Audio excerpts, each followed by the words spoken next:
নমস্কাৰ বন্ধু-বান্ধৱীসকল স্বাগতম জনাইছোঁ আজিৰ এই ভিডিঅ'টোলৈ। আজিৰ দিনটোত ওলোৱা কিছুমান প্ৰাইভেট জবৰ বিষয়ে আৰু লগতে চৰকাৰী বিভাগতো ওলোৱা কিছুমান জবৰ বিষয়ে আমি আলোচনা কৰিম। গতিকে আপোনালোকে ভিডিঅ'টো শেষলৈকে চাই থাকিব। গতিকে সময় নষ্ট নকৰাকৈ ডাইৰেক্ট আমি ভিডিঅ'টো আৰম্ভ কৰোঁ। প্ৰথম জবটো আপোনালোকে দেখা পাইছে, Karuna Trust is inviting application from fresh and retired MBBS doctor for the government PSCs which are being managed by the trusted under PPP mode with NHM government of Arunachal Pradesh since 2005. Salary 1 lakh months, free and well furnished accommodation, insurance coverage and more facilities. PI send biodata at this mail ID. অৰ্থাৎ এইটো এজন MBBS doctor দৰকাৰ হৈছে। চ' এইটো যিসকলৰ ক্ষেত্ৰত প্ৰযোজ্য হয় তেওঁলোকে এপ্লাই কৰিব পাৰে, অন্যথা আপোনালোকে নেক্সট ভিডিঅ'টো বা নেক্সট পষ্টটো চাব পাৰে। পিছৰ পষ্টটো আছিলে এডভাৰটাইজমেণ্টটো আহিছিলে application for appointment enlistment for the following contractual post in a central government located in Guwahati are invited within 10 August 2021. So এটা central government under contractual basis or post হয়, ঠিক আছে, central government under হয়, গুৱাহাটীত অৱস্থিত। Within 10 আগষ্টৰ ভিতৰত আপোনালোকে এপ্লাই কৰিব লাগিব। ইনভাইট কৰিছে তেওঁলোকে। পোষ্টকেইটা আমি ভালদৰে জানি লওঁ কি কি পোষ্ট আছে। প্ৰথম পোষ্ট হৈছে IT ইঞ্জিনিয়াৰ, হাইলি স্কিল্ডৰ ভিতৰত পৰিব তেওঁ, technical, minimum qualification BCA IT computer science graduate হ'ব লাগিব, ঠিক আছে। ছেকেণ্ড পোষ্টটো senior accountant, minimum qualification commerce graduate হ'ব লাগিব আৰু স্পেচিয়েলাইজেশ্যন থাকিব লাগিব একাউণ্টছৰ বা অডিটত। নেক্সটটো হৈছিলে একাউণ্টিং অপাৰেটৰ, আৰু একাউণ্টিং অপাৰেটৰত হয়তো আপোনালোকে একাউণ্টিং অপাৰেট কৰিব পৰা হ'ব লাগিব, যেনেদৰে ধৰক ছফ্টৱেৰসমূহ টেলি হওক বা টেলি প্ৰাইম হওক তেনেকুৱা ছফ্টৱেৰ যাতে অপাৰেট কৰিব লাগিব। হাইলি স্কিল্ডৰে হয়, minimum qualification commerce graduate having computer knowledge থাকিব লাগিব, ঠিক আছে। 4 নম্বৰ পোষ্ট আছিলে computer operator Hindi. So' computer operator Hindi, minimum qualification হিন্দীত MA কৰা হ'ব লাগিব আৰু লগতে হিন্দী টাইপ ৰাইটিঙত আপোনালোকৰ নলেজ থাকিব লাগিব বা চাৰ্টিফিকেট থাকিব লাগিব।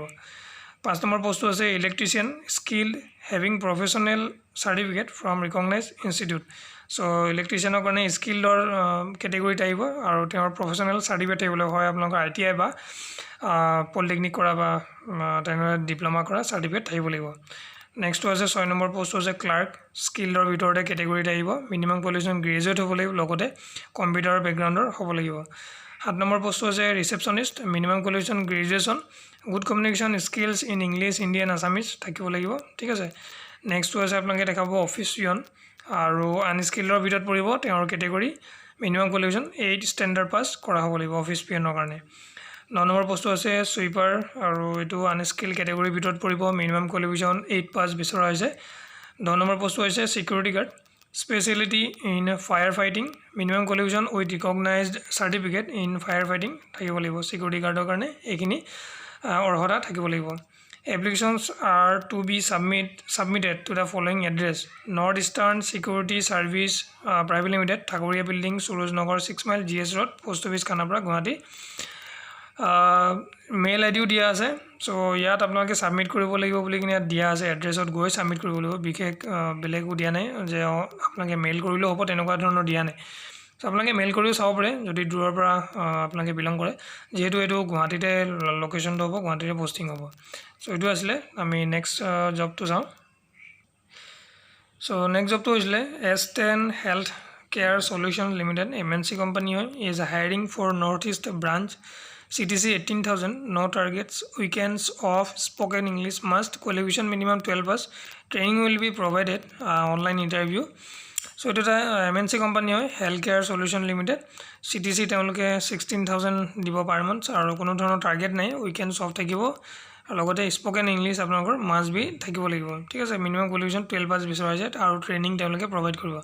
চ' আপোনালোকে ইণ্টাৰভিউ কাৰণে এবাৰ কল কৰি ল'ব, তেওঁলোকৰ পৰা সকলোবোৰ ধৰণৰ তথ্য জানি ল'ব, কেনেকুৱা হয় কাম বা আপোনালোকে কৰিবলৈ সক্ষম হ'ব নহ'ব সকলোবোৰ এবাৰ ভালদৰে ডিছকাছ কৰি ল'ব, তাৰপিছতে আপোনালোকে আগবাঢ়িব।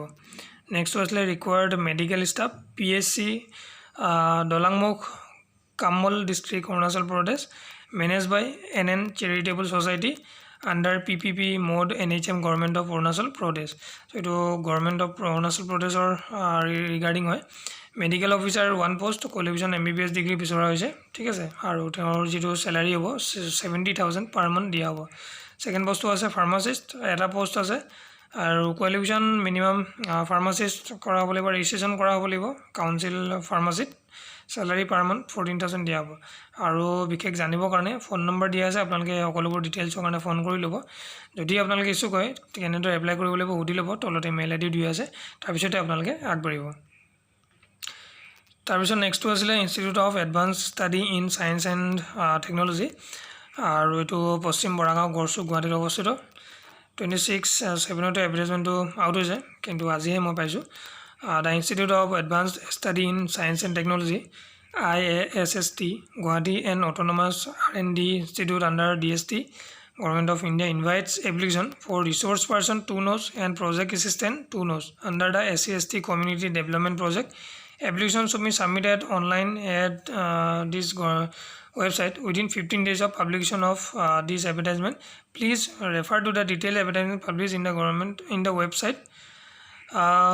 গতিকে দুটা পোষ্টৰ কাৰণে হয় দুটা কেটেগৰী এটা আছে ৰিসোৰ্স পাৰসন দুটা পোষ্ট আৰু প্ৰজেক্ট এসিস্ট্যান্ট দুটা post under SC and ST community development প্ৰজেক্টৰ কাৰণে হয় যদি আপোনালোকে ইচ্ছুক হয় তেতিয়াহ'লে ডাইৰেক্ট অফিচিয়েল ৱেবছাইটত ভিজিট কৰিব আৰু উইদিন 15 ডেজৰ ভিতৰত আপোনালোকে সাবমিট কৰিব লাগিব ঠিক আছে সো এইটো আসলে যদি ইচ্ছুক হয় আপোনালোকে নিশ্চয় সোনকালে এপ্লাই কৰিব সো তাৰ পিছৰ যেটো কেটেগৰী হয় ইয়াত আপোনালোকে দেখা পাব অসম লোকসেৱা আয়োগ আসাম পাব্লিক সাৰ্ভিস কমিশন এটা ৰিজাল্ট দিছে 2 আগষ্টত আৰু ৰিজাল্ট কি আমি এবাৰ চাই লম the Assam public service commission hereby declare today the 2nd August 2021 the result of the recruitment to the post of assistant engineer mechanical civil under directorate of inland water transport Assam under transport department ঠিক আছে so এইটো পোষ্টৰ কাৰণে যিসকলে exam দিছিলে 26/6/2020 যেটো advertisement ওলাইছিলে সেইটো অনুযায়ী যি পৰীক্ষা হৈছিলে তাৰ ৰিজাল্ট দিমু দিয়া হৈছে মেকানিকেল ইঞ্জিনিয়াৰ আৰু civil engineer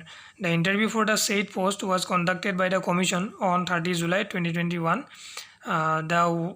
and was assisted by experts and advisors deputy by the government the commission completed the process of selection and recommended the following candidates for the said post in order of merit so ekita merit list ot aise actually etu apnalokor 30 July je interview hoisile thik ase contact korisile commissioner so tar bitorte mechanical engineer 3ta post aru civil engineer eta post select hoise naumbo dia ase logote category gender আৰু vacancy relating কোনটো category পা apply কৰিছিল সকলোবোৰ দিয়া আছে roll number দিয়া আছে আপোনালোকে এবাৰ চাই লব ভিজিট কৰি লব পাৰে অফিচিয়েল ৱেবছাইটত সো আপোনালোকক এখিনি আসলে বাৰ্তা জনাবলগীয়া এপিএসসি ৰিগাৰ্ডিং ৰিজাল্টৰ ক্ষেত্ৰত সো গাইস তাৰ পিছৰটো আসলে আকৌ এবাৰ ৰিজাল্টৰ খবৰে হয় Assam public service commission Assam লোকসেৱা আয়োগ আৰু এইটো হৈছিলে the Assam public service commission hereby declares today 2nd August the result of recruitment to the post of junior engineer mechanical civil electrical under director of inland water